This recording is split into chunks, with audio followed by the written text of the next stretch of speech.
Hi, Sachsenhausen, Polonia gwarna, parna, Germania richtig dzika Heil, Sachsenhausen. Wirtycie jak bambusik, trupie łebki to kaktusy Heil, es lebe kule to Kampf. Welcome to Descendant Stuff, a podcast by and for the descendants of Sachsenhausen prisoners, working together to uncover the unanswered questions of its history. Sachsenhausen was a Nazi concentration camp located in Oranienburg, Germany, used from 1936 through April 1945. It was used as a labor camp, with a network of subcamps and worksites around the region, as well as a prison camp, death camp, medical experimentation center, and SS training ground. It was also the administrative center for all Nazi concentration camps. We are Jakub, Kelsey, and Nicole, three descendants of Sachsenhausen prisoners. Though our relatives were imprisoned for different reasons, we've discovered we have much in common. In each episode, we interview other descendants, researchers, and even survivors, sharing stories, memories, and research to build a clearer picture of the past, one that goes beyond the records. Through these conversations, we honor those who suffered and died at Sachsenhausen and strengthen our collective understanding of our own ancestors' experiences. This episode was recorded during the commemoration for the 80th anniversary of the liberation of Sachsenhausen in our podcast studio in Tower A, with special assistance from the Sachsenhausen Memorial and Museum.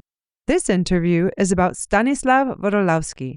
Stanislaw was born in 1909 in the village of Rzędziany, Poland, and died February 14, 1996 in Łódź. He was a pilot in the Polish army and was imprisoned in Sachsenhausen for 5 years. Today, Jakub Feistauer is speaking with Zofia Wadolowska, Stanisław's daughter. My name is Zofia Wadolowska. I am a daughter of a prisoner. His name was Stanisław Wadolowski. In Polish, it's Stanisław Wądołowski, yeah. But it's quite hard surname, yeah, so Wadolowski, let's say. I heard he was on the barrack number 5. I know it from my mother. I think I was too young to ask him that in person, but I know a lot of other stories that he told me. But about a barrack, my mother told me today. Yeah, and it was number 5. I can see this from this place, and it's really impressive for me. Oh, it was a lot of stories. As much as I can even remember now in 1 minute, because my father was very talkative, but I was very young girl. He died when I was 15, so I remember a lot of things from my childhood, but it was stories like almost a fairy tales, yeah, very scary fairy tales. He told me a lot of stories from his life and when he was prisoner of Sachsenhausen camp, concentration camp. It was from the beginning of my life, yeah. So I didn't even, today somebody asked me how old was I when I heard first story about it, and I said, I don't know. I just knew from the beginning of my life. Yeah? It was everyday story, and it was normal for me. My mom told me story, for example, from her job, and my dad told me story from being here, in Sachsenhausen. So at some point I thought maybe it is like his job, his profession, to be a prisoner. Like not now, but in the past, yeah. I was so young that I was very confused about it, yeah. But I know stories about the war all in general, yeah. My father was born in 1909, so he was quite old, an adult man when he came here, 31 years old, because he came here when in 1940. He was in army in Poland, and he was shot down because he was a pilot, and then he was arrested and he managed to escape, but he was caught again, and then they put him here as a political prisoner on the 1940. And he was here. He managed to survive 5 years here. Yeah. So he also attended on Death March. And if you want stories like something very special, he told me that he survived this march because he found a dog of some SS man that he didn't like. Also the dog and the guy, he was very brutal. And he managed to kill the dog, and he took it in his backpack with him for the way. So he ate the meat of this dog, and he always was very proud of it, because he told me the hunger was so big that I managed to sell. To exchange with Russian prisoners for a pack of cigarettes, and they ate a skin of this dog, and they were very happy either. Yeah, so it was a scary story. Yeah, but yeah, I remember it. So today I'm for the first time in my life here. Yes, not today. Like I came here 2 days ago. Yeah, on Friday, but yesterday was my first day here. And I have to admit, it is overwhelming for me. It is. I hope I will come here next year and another year. I will take my family, because now I'm alone. It was my first time. I just wanted to see the place. And next time I will take my family with me, I hope. I have 2 sons, so I'm sure they should see this place, yes. Especially now when in Poland, there will be election, and when the right wing is uprising, let's say. So it's very important to show young people, especially young men, white, male, young and strong, yeah, to show them their history and the history in general, yeah. Yeah, so that's it. And today I also visited the prison for the prisoners over there.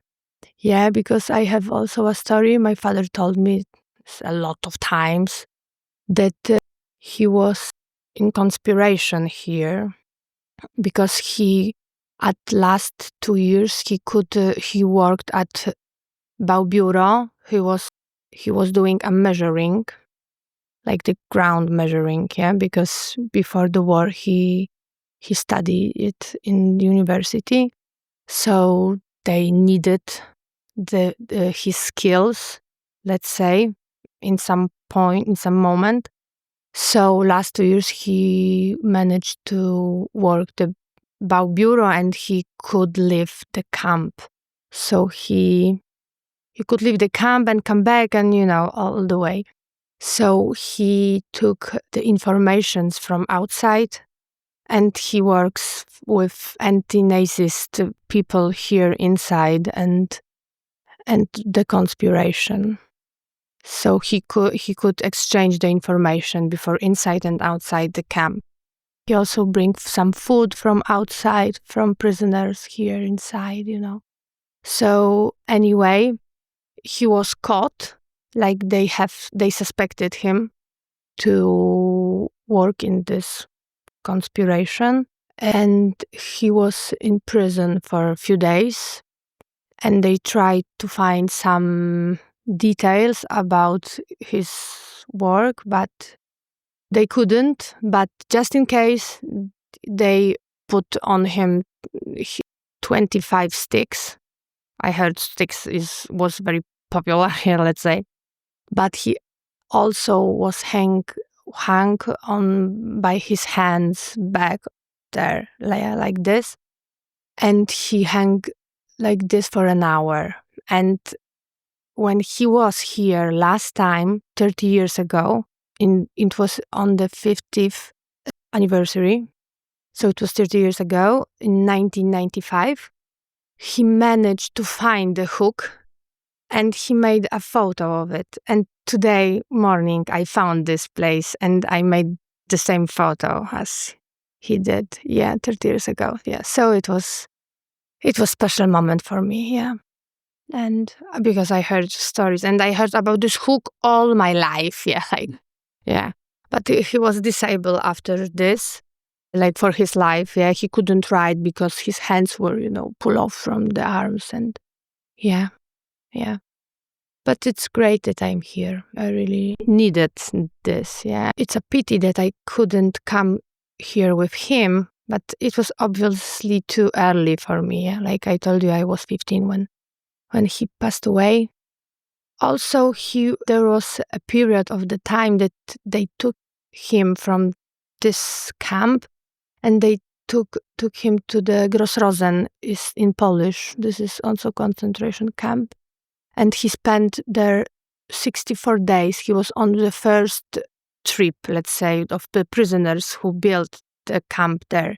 But it was mines, you know what I mean? It was very hard work, much harder than here, yeah? And he realized that it's so bad that he has to do something. And he pretend that is something wrong with his stomach, something inside his stomach. He knew how to pretend, And he managed to survive. Like they took him from the Grossrosen and took him back here to Sachsenhausen. My father originally was born near Białystok.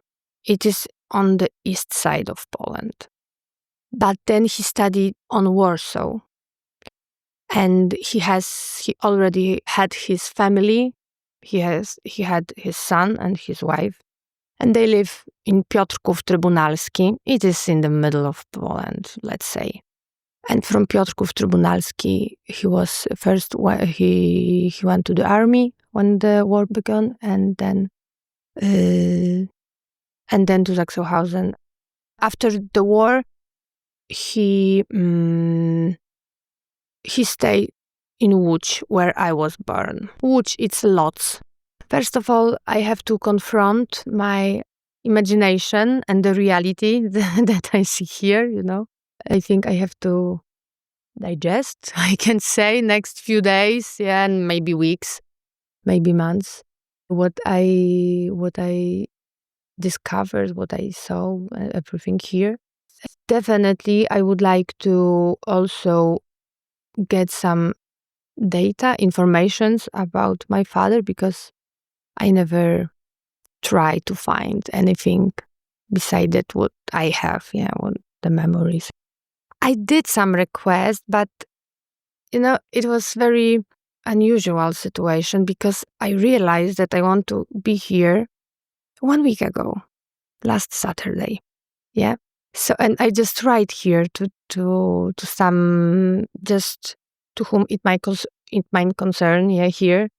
And the nice lady wrote me back that she can ask somebody to find these files, but I think it's too much happening now, to get this information. So I think I will come here again, alone or with my family, but without all this, all this memorial, all this, yes.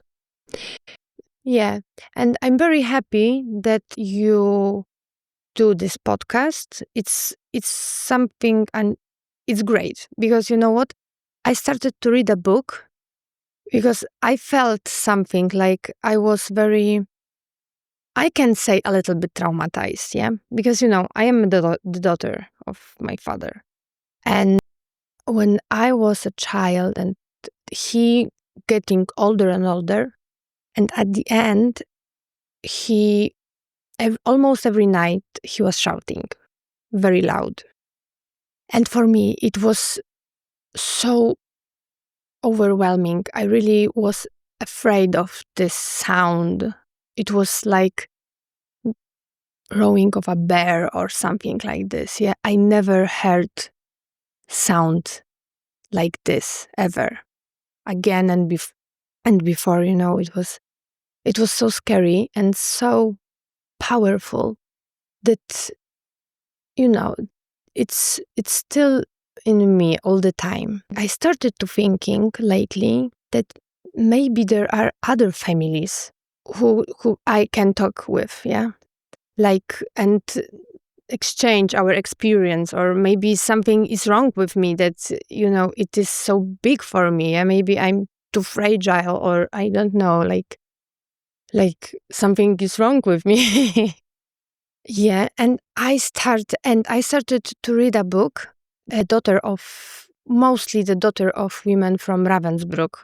It was their memories about their mothers, their parents, and especially their mothers. And I wrote that they have a lot of associates, a lot of groups with Ravensbrück families, And I was thinking, why? Maybe I should found somebody from Sachsenhausen. That's why I think it's magic, I can say, yeah, because I started to look for it on internet. And first of all, obviously, I saw the page of this museum, yeah. And then I noticed, oh my God, it's 80th anniversary. So that's how I know about this today. Don't you think it's very, unique, something special? And I thought, okay, I have to be here. And it was 1 week ago. Yeah. And so now I'm here and I meet you. So I hope we will stay in contact. And it was very scary for everybody because, like, my father had two heart attacks before, and I knew I can't allow him to do it. Yeah. So every time I was like 5, and every time I had to wake him up, and it was very, very scary to be near him. Yeah, because he was like screaming and fighting with the air. So yeah. And for example, the other descendants that I met here, also from Poland, they told me they got used to it so much that he's screaming that they didn't even hear it, and it was, it was different situation, but they said, oh, for me, it was so normal that we didn't even hear it. Yeah. But the pattern is the same. Yeah. With every prisoner that they scream in them. And I'm very happy that I can be here with you and talk about it from this place. I think I couldn't imagine this situation in my, dreams or nightmares. I don't know, but it is really powerful. Heil Sachsenhausen. A jak będę jutro wzdychał lewą nóżką, ci zawtikam. Heil, es lebe Kulturkampf.